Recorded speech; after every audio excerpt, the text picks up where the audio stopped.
ओम नमो भगवते वासुदेवाय।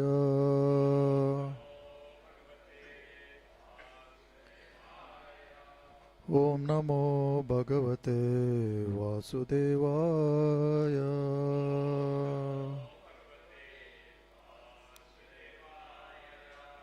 ओम नमो भगवते वासुदेवाय।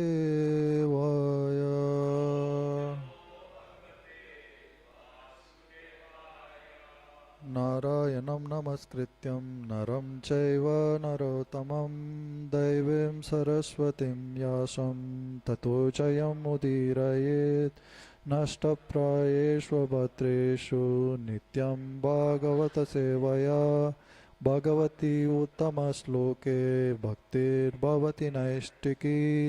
कृष्णाय वासुदेवाय देवकी नन्दनाय च नन्दगोपकुमाराय गोविन्दाय नमो नमः।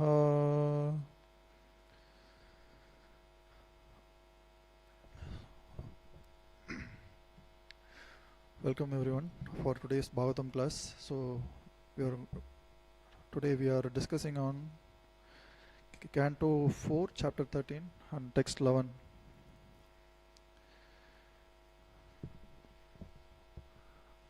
Matva tam jadam unmattam kulavritta samantrina vatsaram bhupatim chakrur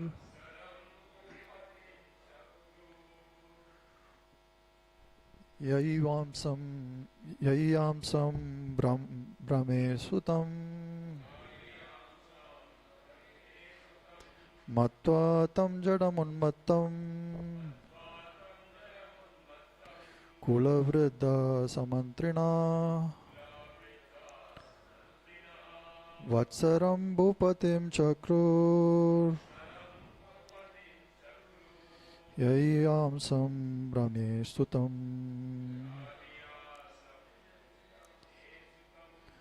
matva tam jadam unmattam kulavritta samantrina vatsaram bhupatim chakrur yaviyamsam brahme sutam.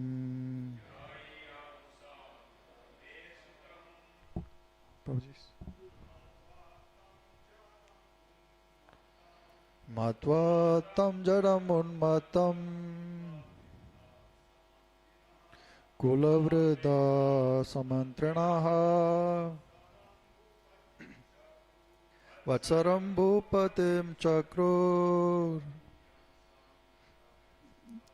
yaviyamsam brahme sutam.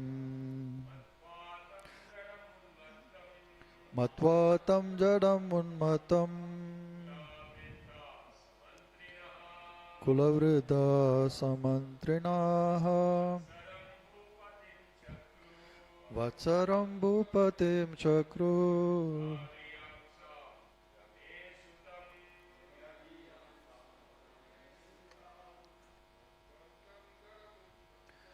matva tam jadam unmatam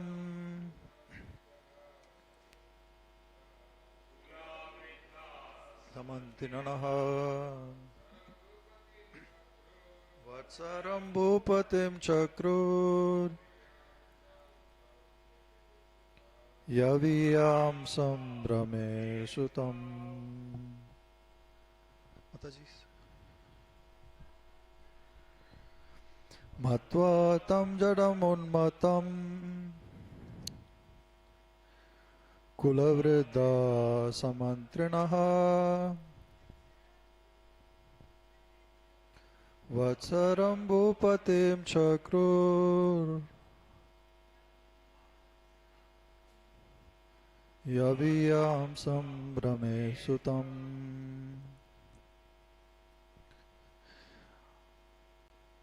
Matya, thinking. Tam, utkala, jadam, without intelligence. Unmattam, mad. Kulavridaha, the elderly members of the family. Samantrinaha with the ministers. Vatsaram, Vatsara. Bhupatim, ruler of the world. Chakruhu, they made. Yaviyamsam, younger. Brahme, of Brahmi. Sutam, son. Translation and purport by Srila Prabhupada, Jagadguru Srila Prabhupada ki Jai. For this reason, the ministers and all the elderly members of the family thought Utkala to be without intelligence and in fact mad. Thus his younger brother named Vatsara, the son of Brahmi, was elevated to the royal throne and he became a king of the world. It appears that although there was monarchy, it was not at all an autocracy. There were senior family members and ministers who could make changes and elect the proper person to the throne, although the throne could be occupied only by the royal family. In modern days also, wherever there is monarchy, sometimes the ministers and elderly members of the family select one member of the royal family to occupy the throne in preference to another. Let's recite Mangalacharan.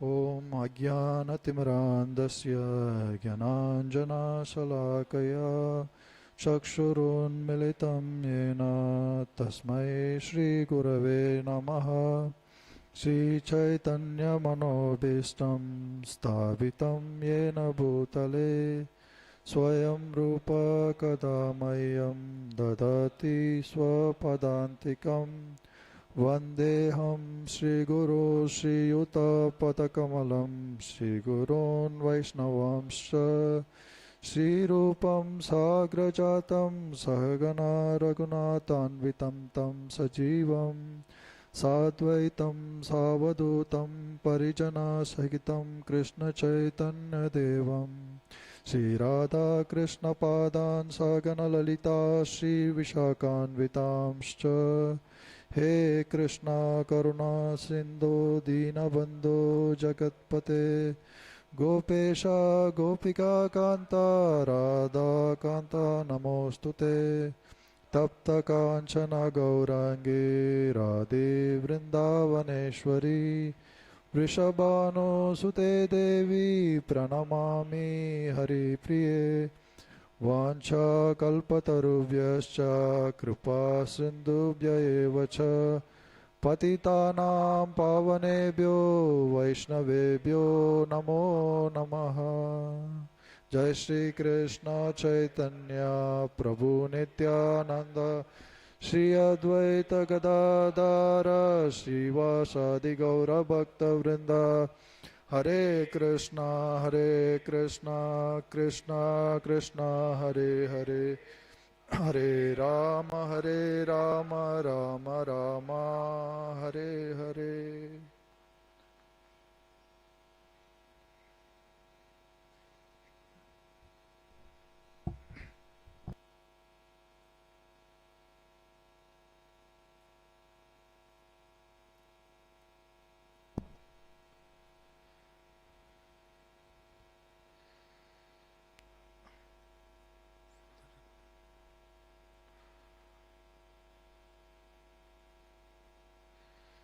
So there is one more verse. It's not written here. Probably if you have your mobile phones, you can open it up.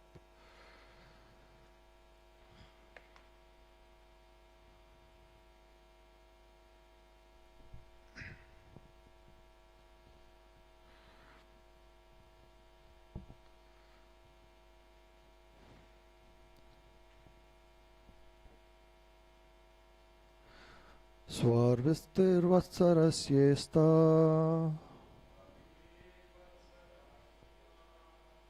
Bharya Sutta Sadatmajan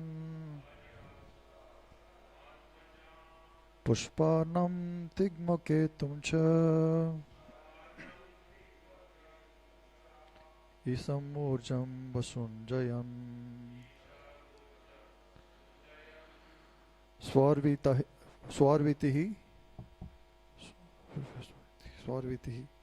Vatsarasya of King Vatsara, Ista, very dear, Bharya, wife, Asuta, give birth to, Sat, 6, Atmajan, sons, Pushparnam, Pushparna, Tigmaketum, Tigmaketu, Cha, also, Isham, Isha, Urjam, Urja, Vashum, Vashu, Jayam, Jaya. King Vatsara had a very dear wife whose name was Swarviti, and she gave birth to 6 sons named Pushparna, Tigmaketu, Isha, Urja, Vashu, and Jaya. Vatsara's wife is mentioned here as Ista, which means worshipable. In other words, it appears that Vatsara's wife had all good qualities. For example, she was always very faithful and obedient and affectionate to her husband. She had all good qualities for managing household affairs. If both a husband and wife are endowed with good qualities and live peacefully, then nice children take birth, and thus the whole family is happy and prosperous. The translation of the previous verse: for this reason, the ministers and all the elderly members of the family thought Utkala to be without intelligence and in fact mad. This younger brother named Vatsara, the son of Brahmi, was elevated to the royal throne and he became the king of the world. So there are two parts in this verse. The first part is Utkala. He's pretending in front of everyone else, in front of the ministers and all the other royal assembly members, himself to be a mad person, to be and does things normally a foolish person would do. And then by observing his activities, the ministers came to a conclusion: yeah, he is not a person who is suitable to rule to occupy the position of in the throne. So the next thing what they did is they find his younger brother Vatsara to be much more better qualified than the elder brother, and then they enthroned him as the king. But we also read in Srimad Bhagavatam, so Utkala is not an ordinary person. He is self-realized internally, but externally he was portraying himself as a very like a dull-headed person who doesn't have any intelligence. How can a person who is very elevated in consciousness can cheat people? The question comes here, right? Are we allowed to cheat people? So being a devotee, we do follow all the moral principles of this world, and cheating is considered to be immoral, right? Can we cheat other devotees or other peoples? In general, honestly speaking, yeah, we don't engage in cheating, but at the same time we can see great people cheat for a great cause.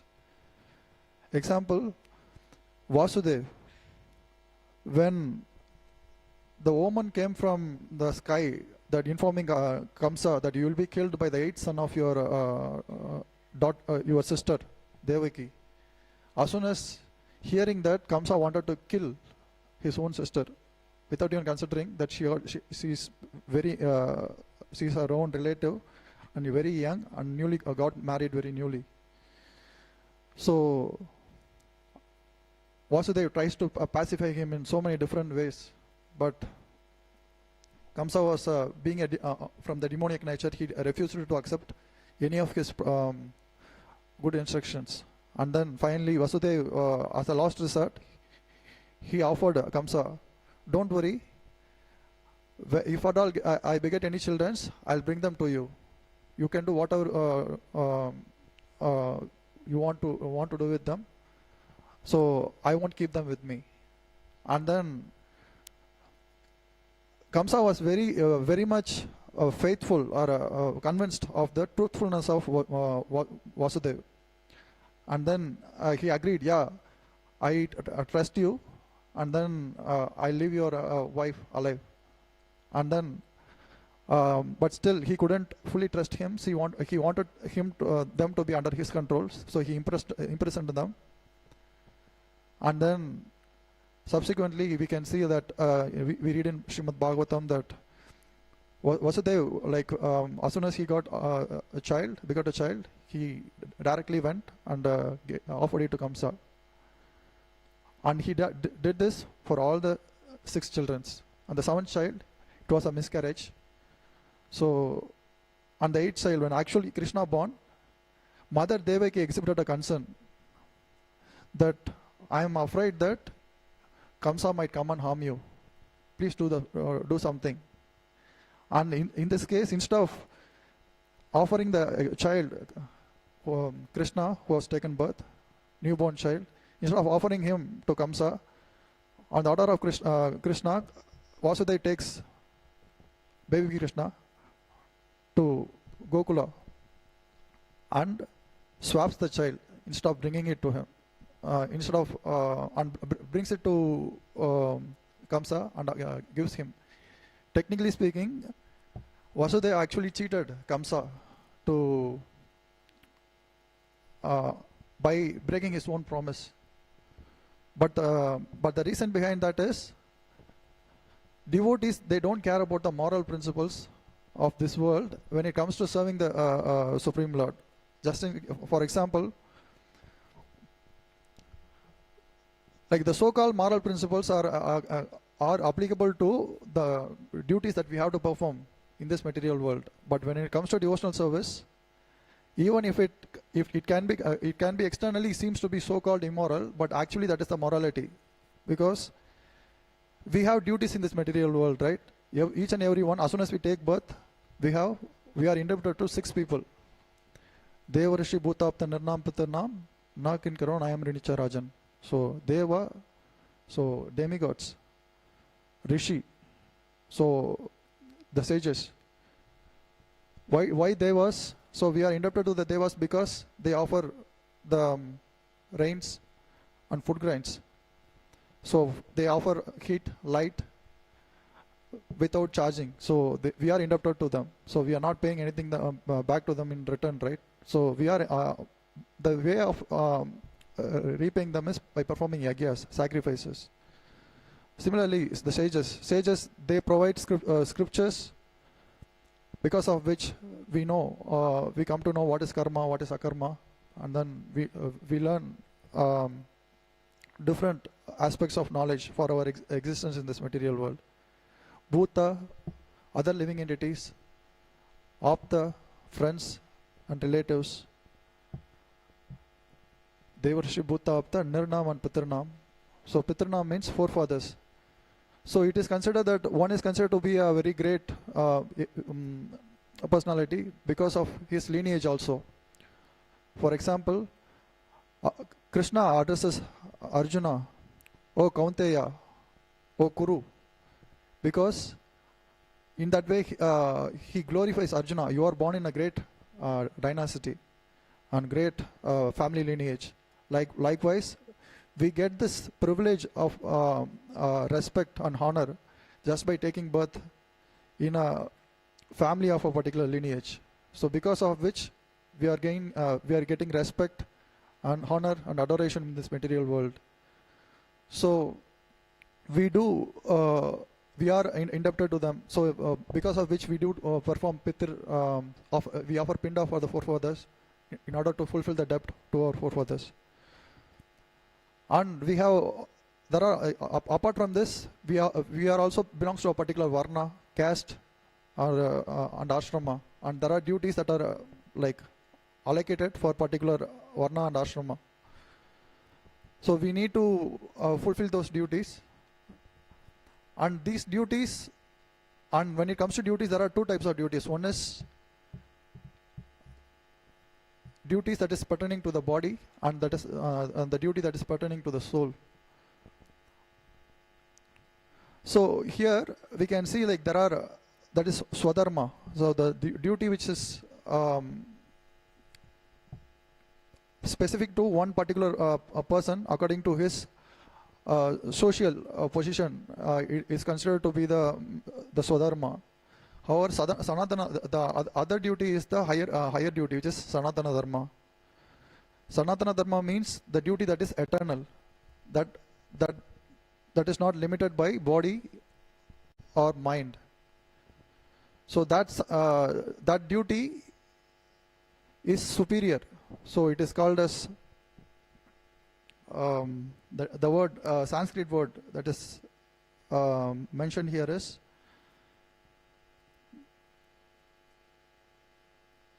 Paradharma, Aparadharma. So that duty that is limited and that is temporary because of the current circumstance one has taken birth. Similarly, there is other dharma, which is the eternal duty of the soul, that is applicable beyond the body and mind under the circumstances of the living entity. So just to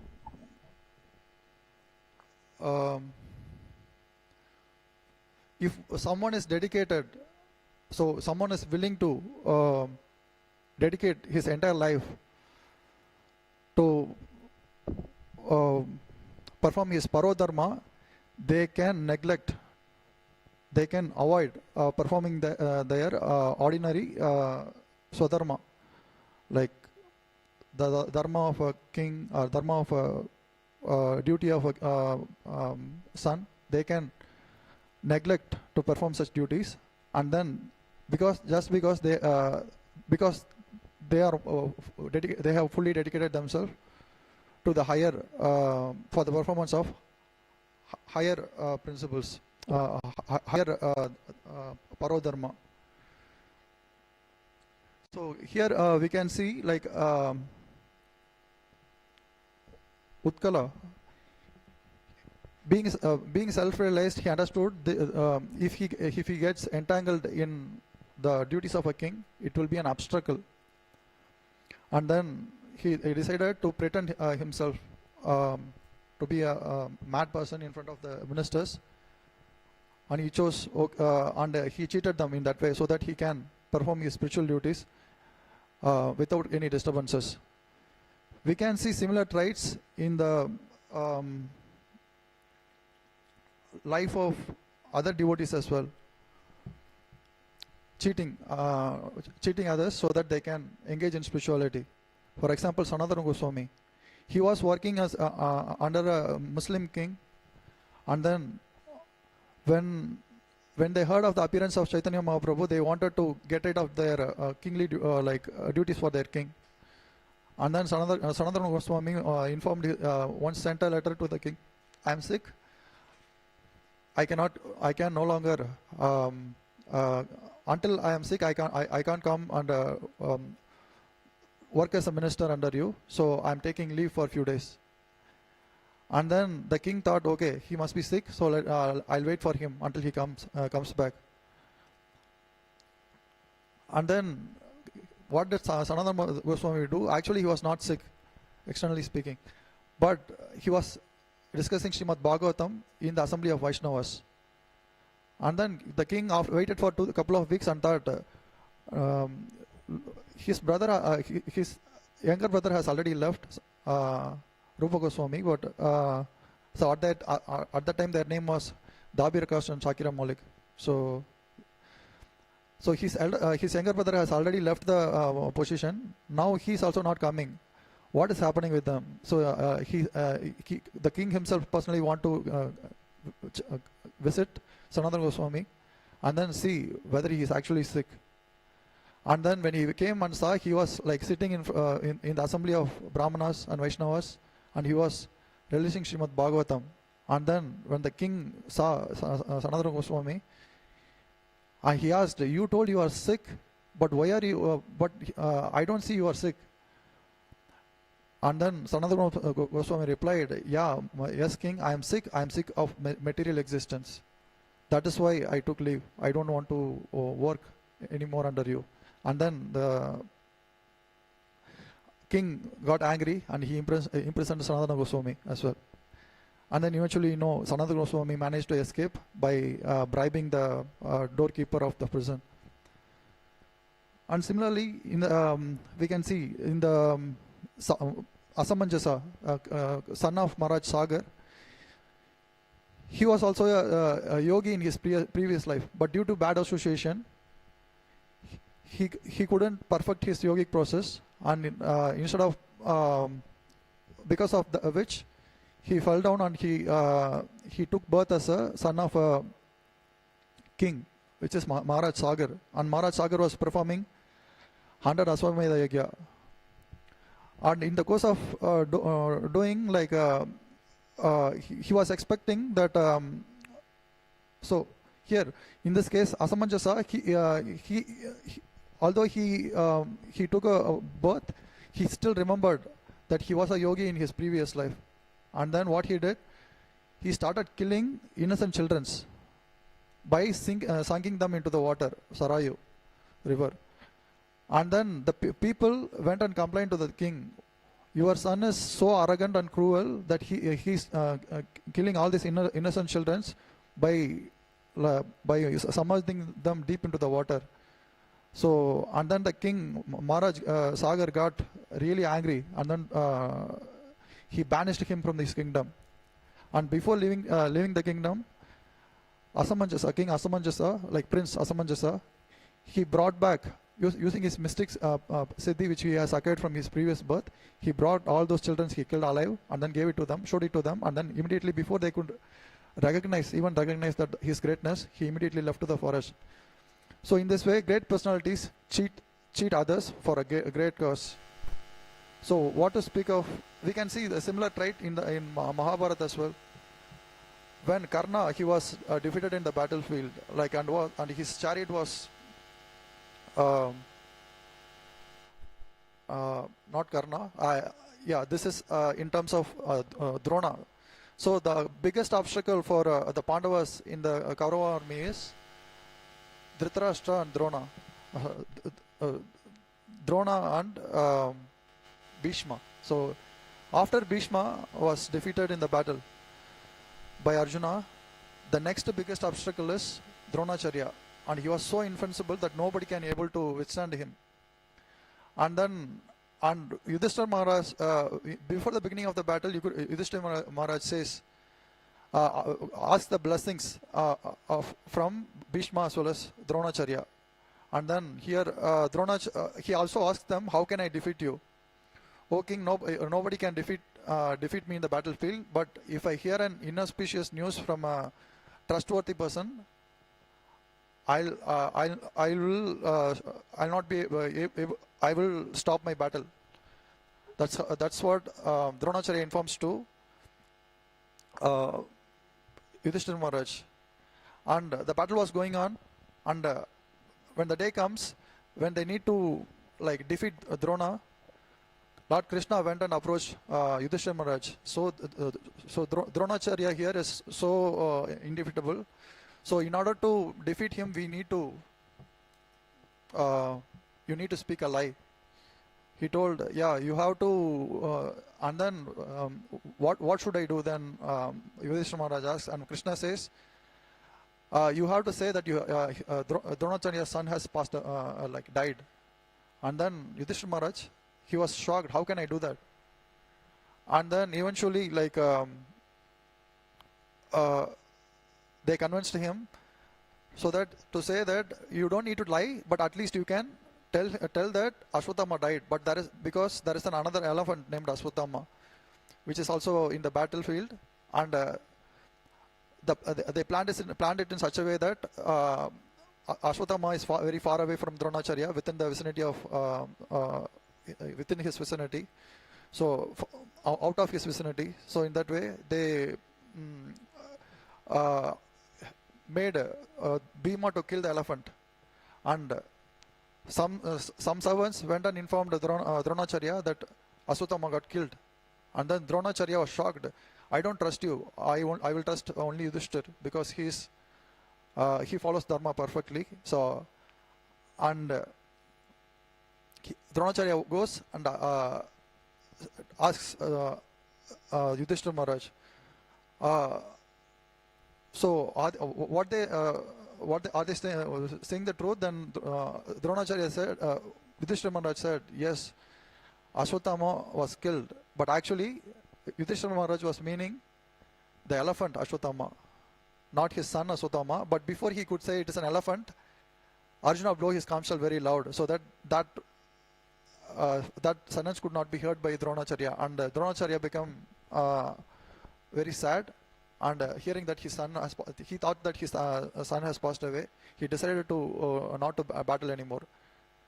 And at the time, we can see that Dronacharya got killed. So in order to fulfill the desire of the Supreme Lord, that the Pandavas attain victory, sometimes devotees also have to engage in these kind of activities to trick others. We can see even Prabhupada also does the same thing.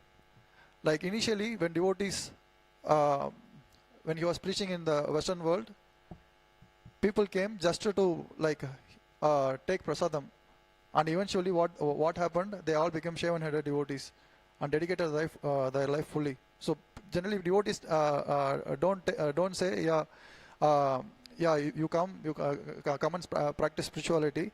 You will get this benefit. You get that benefit. You will become this. You will become that. They don't advertise directly, but they say, you come here.